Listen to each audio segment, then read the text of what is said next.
dust settled on Main Street as Eleanor wiped her hands on her apron and gazed through the kitchen window of her small house at the edge of town. The morning light cast long shadows across the desert landscape, and she could see the distant mountains painted purple against the dawn sky.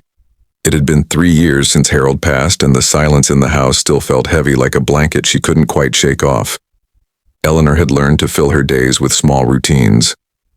The garden behind the house needed tending, and the chickens required their morning feed.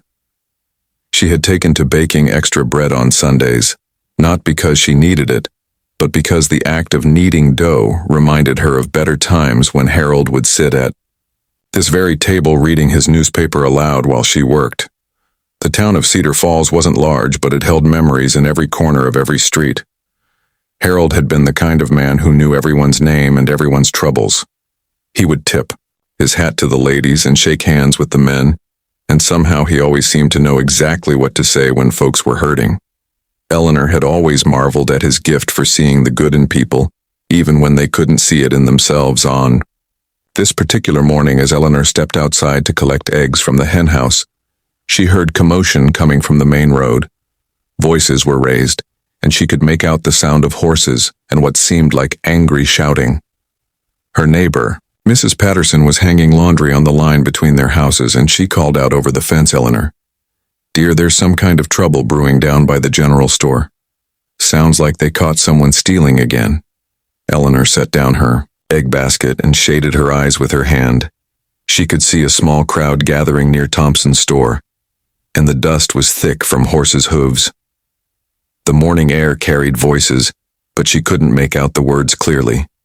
Something in her chest tightened the way it always did when she sensed someone was in distress. "Should we go see what's happening?" Mrs. Patterson asked, but Eleanor was already walking toward the commotion. Her feet seemed to carry her forward without conscious thought, the same way they had carried her to Harold's bedside during his final illness. As she drew closer, she could see that the crowd had formed a circle around someone kneeling in the dirt. The person appeared to be a man, though it was difficult to tell because a burlap sack covered his head completely.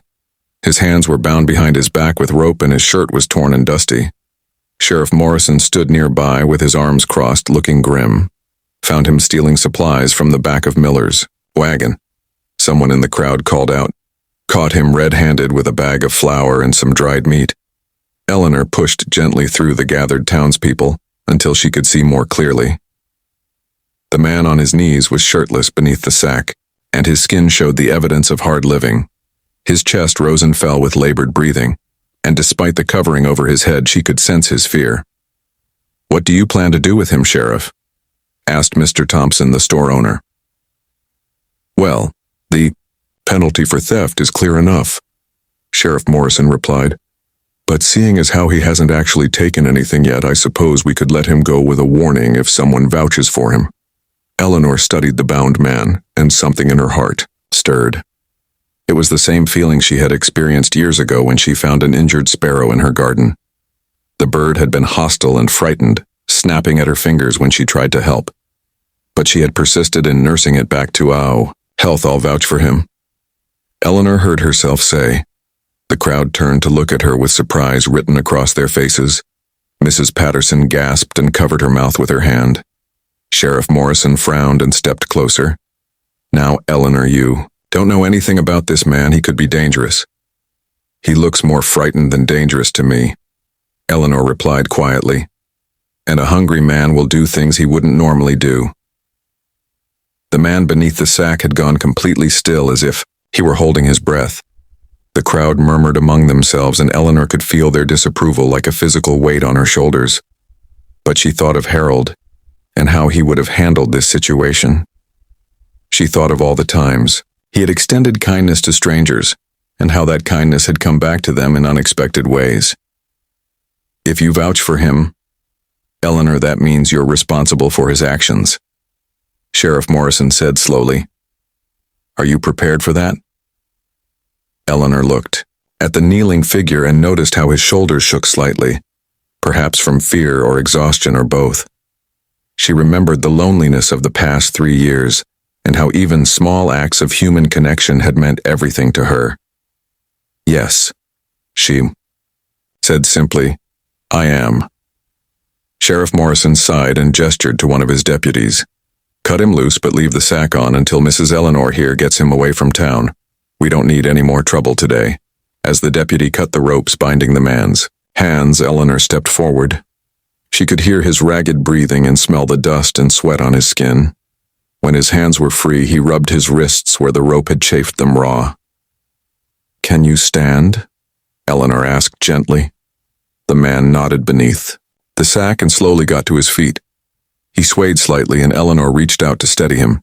Her hand touched his arm and she could feel how thin he was beneath the sun-darkened skin. "Come with me," she said. "We'll get you cleaned up and fed." A sow. Crowd parted as Eleanor led the man away from the center of town. Her heart was beating fast, but not from fear. Rather, she felt a sense of purpose that had been missing from her life for too long. The man walked beside her in silence, and she could sense his wariness like that of a wild animal that wasn't sure whether to trust the kindness being offered.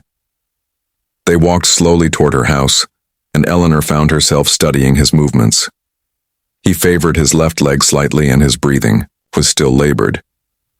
She wondered how long he had been traveling and when he had last eaten a proper meal.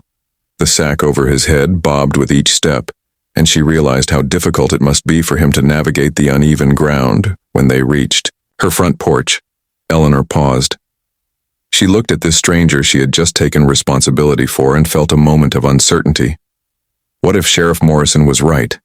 What if this man truly was dangerous? But then she remembered Harold's voice telling her that fear was just love that hadn't found its courage yet.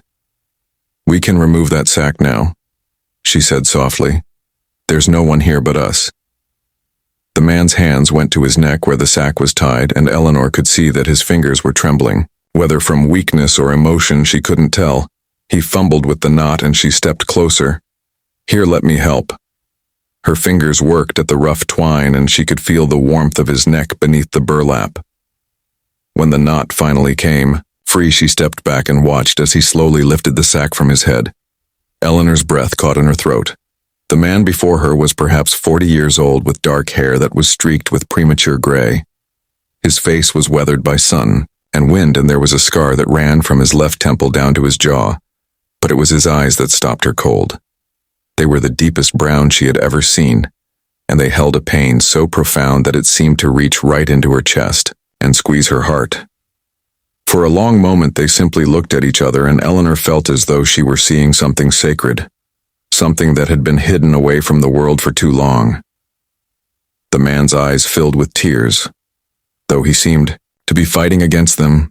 "You saved me," he said in a voice that was rough from disuse. "You'll regret it." "Why would I regret showing kindness?"